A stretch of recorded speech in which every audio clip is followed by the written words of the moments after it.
Right, so hello and welcome back to Books and Things and welcome to another video, and today I'm going to be reviewing Kazuo Ishiguro's new novel Klara and the Sun.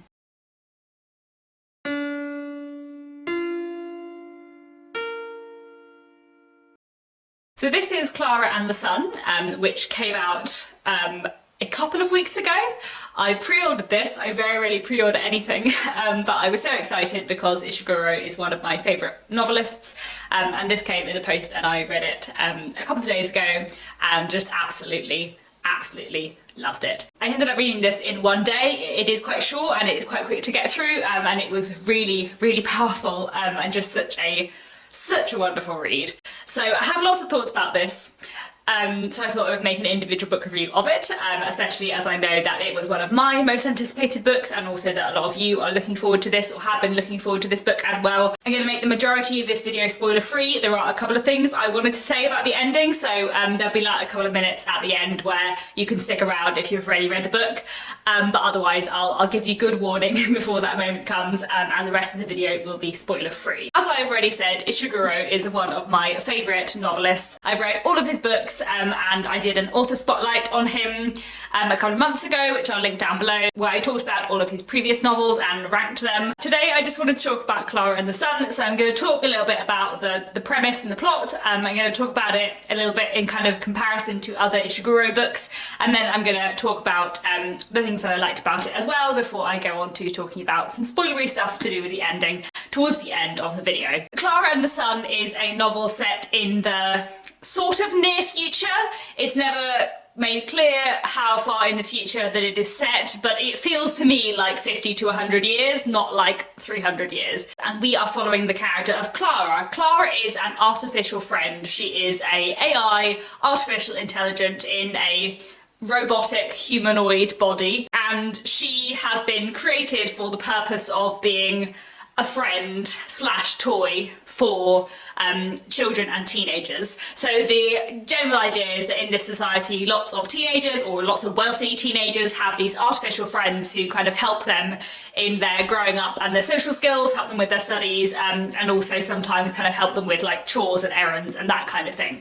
So Klara is an artificial friend. We meet her at the beginning of the novel when she is in a shop with several other artificial friends, kind of waiting to be chosen by a teenager who will take her home and make her their artificial friend. So at the beginning of the book, we're kind of looking at Klara's relationship with her friend Rosa, who is another artificial friend and also the manager of the shop.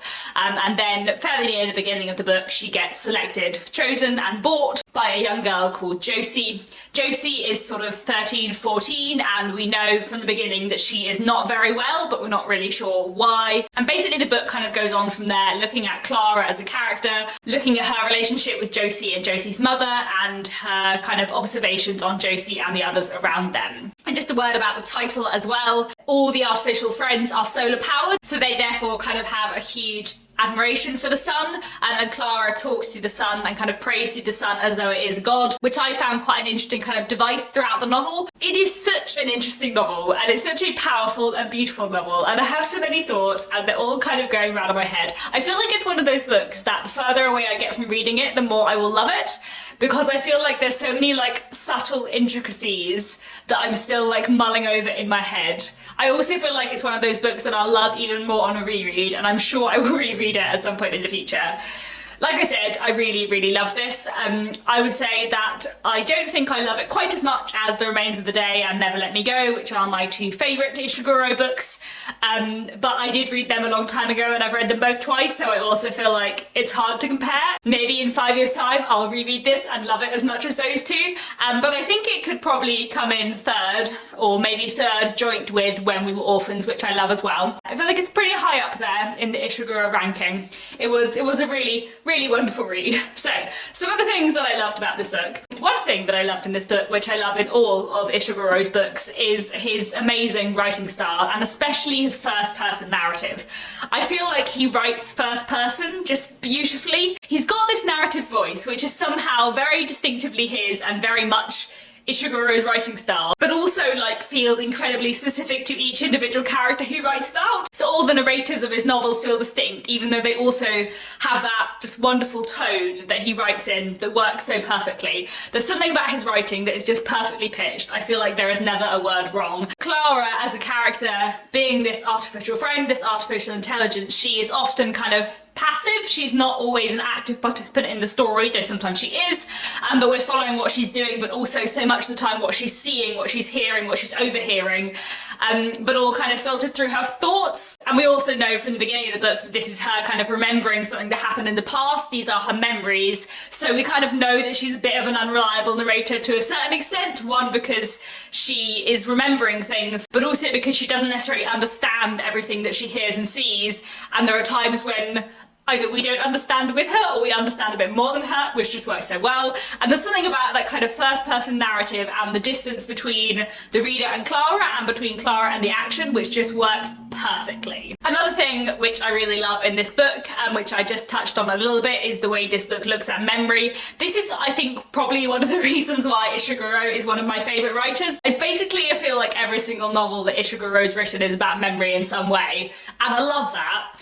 And it's so good in this too. And I also feel like there's something so clever about having memory be such an important part of a novel told from the perspective of someone who is artificial intelligence, because like one of the things I found quite interesting in this novel is that I had in my head that the premise of the novel would be about Klara becoming sentient. But actually, if you read the novel, like it feels very clear all the way through that she is completely sentient. And one of the reasons I think why it does is because like she has memories, and the like emotional importance she attaches to memories make her a person. And I think that's one of the things that is done so well and so cleverly in this book, is that it's not just like how she acts and what she observes that makes us feel that she is a person.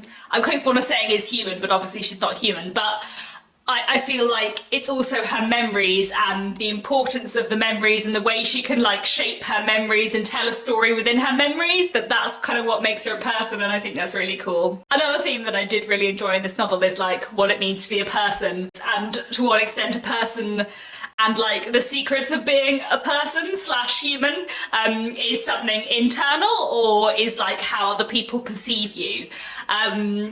And how you affect other people. And I thought that was really, really interesting, and as a theme was just fascinatingly explored in here. Like I said, I think I had in my head that it would be a lot more about Klara becoming sentient, but I think it feels very clear all the way through the novel that she is.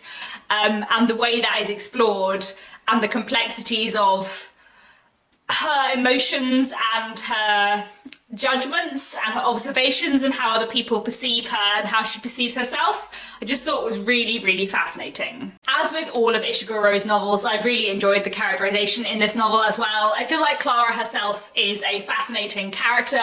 Obviously the fact that she is an artificial intelligence makes a massive difference to that and is really interesting, and I feel like the clever ways in which she is built as a character and what she can and can't understand is done so well. But also the characters around her are really fascinating too. As a reader, because we're seeing everything through Klara's perspective, we don't always fully understand the characters, and we're sort of only getting half of them to a certain extent. But I also feel like the things we do see tell us quite a lot about these characters, and we do slowly get to know them. I really enjoyed Josie and Rick as characters and their relationship, and I also found Josie's parents, especially her mother, incredibly interesting. I feel like Josie's mother was, for me, maybe the most interesting character in the book after Klara. She was a really intriguing character, and I think the way we slowly get to understand her more through Klara's observations and everything she overhears was done really, really well. Another thing that I really enjoyed about this book actually was, I think I mentioned before that something I quite enjoy in novels, a technique I quite like, is the sort of over-the-shoulder narrative where we're seeing through the eyes of one character, but it's actually a story about another character. And I don't think this is quite what Klara and the Sun is. Like, it is a book about Klara, but at the same time, it is also a book about Josie and Rick and their relationship, and it's also a book about Josie and her mother and their relationship. And we're kind of getting these other stories through Klara's story, which we sort of half get and are focal in some ways, like it's Josie's actions and behaviour that moves the plot along, not Klara's. And sometimes the focus is very much on Josie, but also because you're seeing it through Klara's perspective, and Klara's perspective is so unique, it's very much Klara's story at the same time. But I quite like the fact that there are so many different stories going on in the background of the one we're seeing. There's so much about Josie and Rick and their relationship and their lives that we don't know. The same with Josie's mother and father. There's so many like little stories and threads there that we never quite get to fully see because they never get to center stage. Or like Miss Helen. I feel like there's so many stories that Miss Helen has in that her character that we just never really get to see. But because we're seeing through Klara's eyes, not through the eyes of any of the other characters that know about all of their backstories, we're kind of just piecing together glimpses of the different characters' lives. And I feel like the whole world building of the book was very much like that as well, where we're getting glimpses of this world, but we never get a full picture. And I kind of absolutely love that. Like, I can see that it might annoy some people, but I really, really enjoyed the fact that we didn't know everything about this world, and we just find out little things in little glimpses, which is enough to kind of piece together a good sense of what this world looks like, but also there's so much we don't know. Like the conversations that Josie's father has with Miss Helen, where they're kind of talking about the politics of the time. I don't really know what's supposed to be going on, but it was fascinating, and I kind of want to reread it again immediately and just like piece together all the little details to try and build a fuller picture of what this world is like. But I loved that we didn't understand everything about it, because I feel like that felt so true to Klara as a character, because she's an artificial intelligence and she has only been taught and told and programmed with what she needs to know, but also because what she's kind of been made for and what she believes is her purpose is to help a child.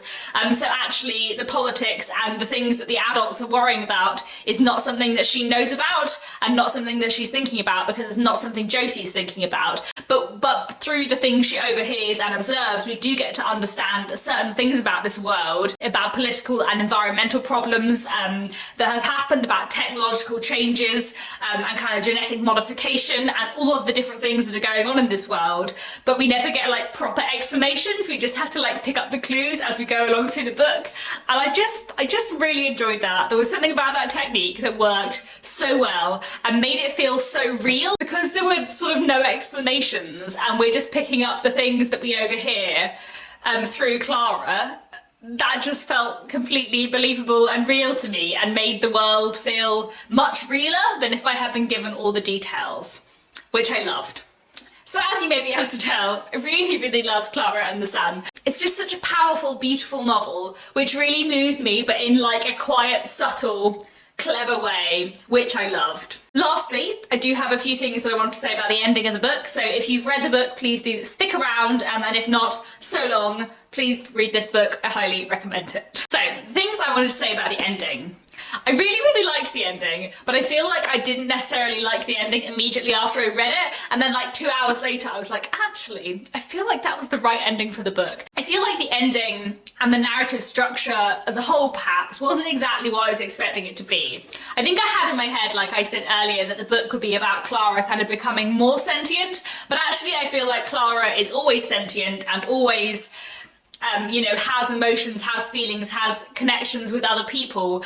And though her understanding does grow to a certain extent over the course of the novel, I didn't really feel like that drove the plot in the way that I was expecting it to. When the plan is revealed that Josie's mother has for Klara to kind of take over Josie's role if Josie dies and live in an artificial friend body that has been created to mirror Josie, when that plan was revealed, I thought that would probably happen. I found that plan really, really fascinating, in fact, and I feel like one of the saddest things in the whole novel is sort of the exploration of like, not even just necessarily grief, though it is all to do with the mother's grief for Sal, but also the kind of like preemptive grief and how she's already struggling to cope because she really believes that her daughter is probably going to die, and the fact that in her kind of desperation she thinks she can replace her daughter with an artificial friend imitating her daughter. Like, I found that so sad and really well done. But anyway, that wasn't the point that I was exploring here.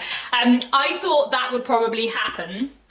Like, I was expecting that to be the way the plot went. I definitely wasn't expecting Klara's bargain with the Sun to work. And kind of if it did, I think I would have expected Josie and Rick to end up together. And I kind of liked that none of those things were as I expected. Like, all the way through, I was thinking, Klara thinks the Sun's magical and it's not, and she's going to be disappointed because it's not going to do anything, it's not going to work.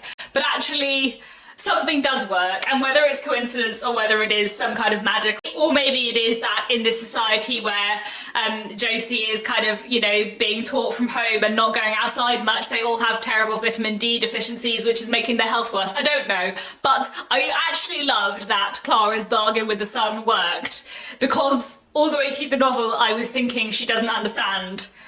Like, all the people around her think she doesn't understand, but actually she understands a lot more than them.